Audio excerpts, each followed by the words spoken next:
Hi friends, welcome back to my channel. Today I am going to give you a very simple lecture on chemical agents of sterilization. First we can see what is sterilization. Sterilization, it is a process by which a surface or a medium is freed of all living organisms, and these organisms they may be either in vegetative or spore state. Then what is disinfection? Disinfection, it is a process of destruction of all pathogenic organisms which are capable of giving rise to infection. The properties of an ideal disinfectant or an antiseptic. They must have a wide spectrum of activity. They must have a high speed of action, must have a high penetrating power, non-toxic, cheap, safe, must be easily available and easy to use. These are the important properties of an ideal disinfectant. Factors determining the potency of a disinfectant. The concentration of the disinfectant, the time of action, pH of the medium, temperature provided, and the nature of organisms to be removed. Mode of action. Disinfectants, they can choose any of these mode of actions. They are protein coagulation, disruption of cell membrane, removal of sulfhydryl groups essential for the action of enzymes, substrate competition. Next, these are the list of important chemical agents we are using. These include alcohol, aldehydes, dyes, halogens, phenol, gases, surface active agents, and metallic salts. First we can see alcohol. The mechanism of action is that they can cause the protein denaturation of microorganism, dehydration and damage of lipid complexes in the cell membrane of the microorganism. They can act by these mechanisms, thereby killing or inhibiting the microorganism. Some important examples of alcohols we are using are ethyl alcohol, isopropyl alcohol and methyl alcohol. Coming to the applications, ethyl alcohol and isopropyl alcohol are used as skin disinfectants.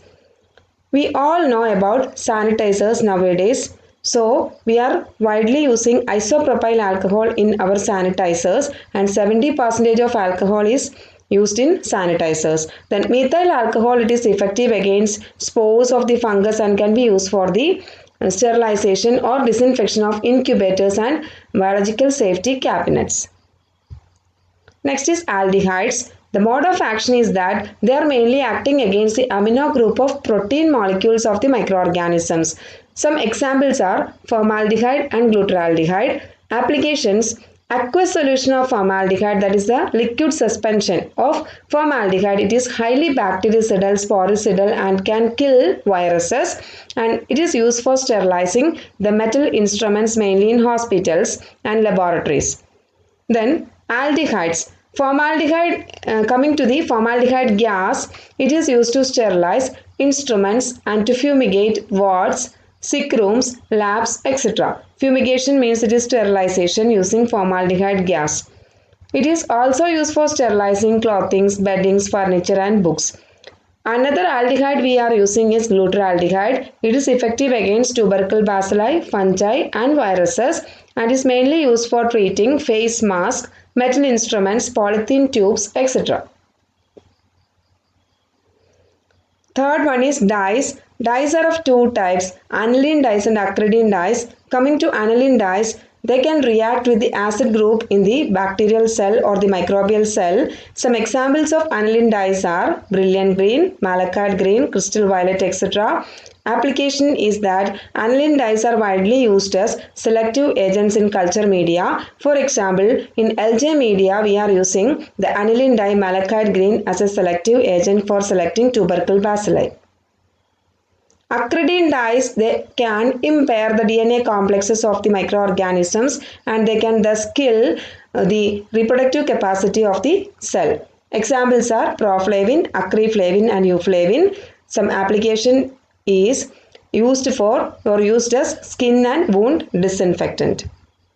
Next, coming to halogens. Halogens include mainly we are using iodine and chlorine. Coming to iodine, the mode of action is that they can act as strong oxidizing agents and can cause irreversible oxidation resulting in the inactivation of proteins with sulfatyl groups. That is, enzymes are inactivated. Here the enzymes, the main enzymes of the microorganisms are inactivated, thereby inactivating their various pathways.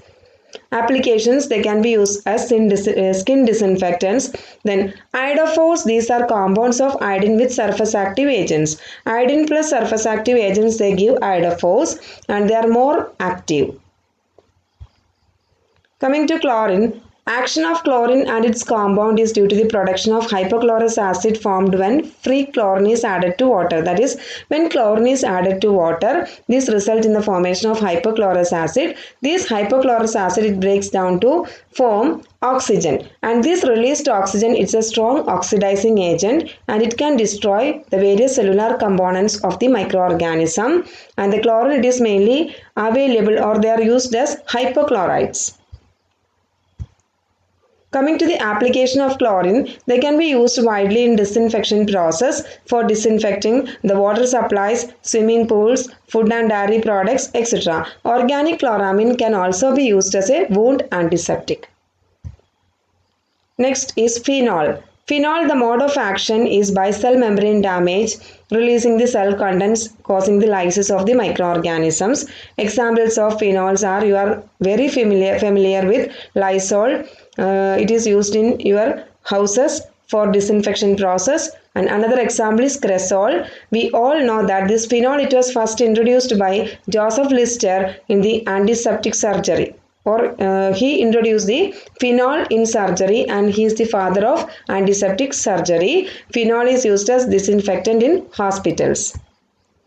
Coming to gases, we can see ethylene oxide, formaldehyde gas and beta-propionolactone. These are the three gases. First one is ethylene oxide. It's a colorless gas. It is having a very high penetrating power. One important drawback is it is highly inflammable and the concentration greater than 3% is highly explosive. The mode of action is they can cause the alkylation of amino, carboxyl, hydroxyl and sulfatyl groups. It can react with RNA and DNA of the microorganism. It is mutagenic and carcinogenic.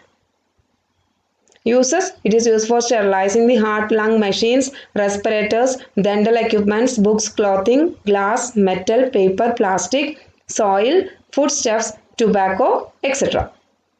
Coming to formaldehyde gas, we have already mentioned the formaldehyde gas in aldehydes, and the gas can be generated by adding 150 gram of KMnO4 to 280 ml formalin, and this will produce the formaldehyde gas, and the process is called fumigation. And this fumigation, it can be used for fumigating labs, wards, etc. And the reaction produces considerable amount of heat for sterilization. Next is beta-propionolactone. It's a rapid biocidal agent, or it is having a rapid biocidal activity. It is carcinogenic. It can also be used for fumigation. It kills all microorganisms including viruses. But we are widely using formaldehyde gas for fumigation purpose. Next is surface active agents. Substances which can reduce the surface tension are called surface active agents. You have already studied these surface active agents in physics. We can see 4 types of surface active agents: anionic, cationic, non-ionic and amphoteric agents. Then here, cationic agents are highly effective and they can act on the phosphate group of the cell membrane and can also enter the bacterial cell. The cell membrane permeability, that is the semi-permeability of the cell membrane, is lost and the proteins of the cell are denatured, and these cationic agents, they are more active against gram-positive bacteria. Some examples are quaternary ammonium compounds like cetavolin can be used as cationic agent. Next is anionic compounds. They are having a moderate action. One important example is the common soap we are using. Bathing soap is an example for anionic compound. Then amphoteric compounds are also called TIGO compounds. They can act against a wide range of gram-positive, gram-negative bacteria and some viruses, but they are not used generally. Next is metallic salts. The mode of action of metallic salts is by protein coagulation. They can also combine with the free sulfhydryl groups of the enzymes of the bacterial cell, thereby inhibiting the enzyme activity. Some examples are salts of heavy metals such as silver, mercury, copper, etc. Uses the copper salts, they can be used as a fungicidal agent. That's all about the chemical agents of sterilization. Hope you all understand the session. Thank you. Have a nice day.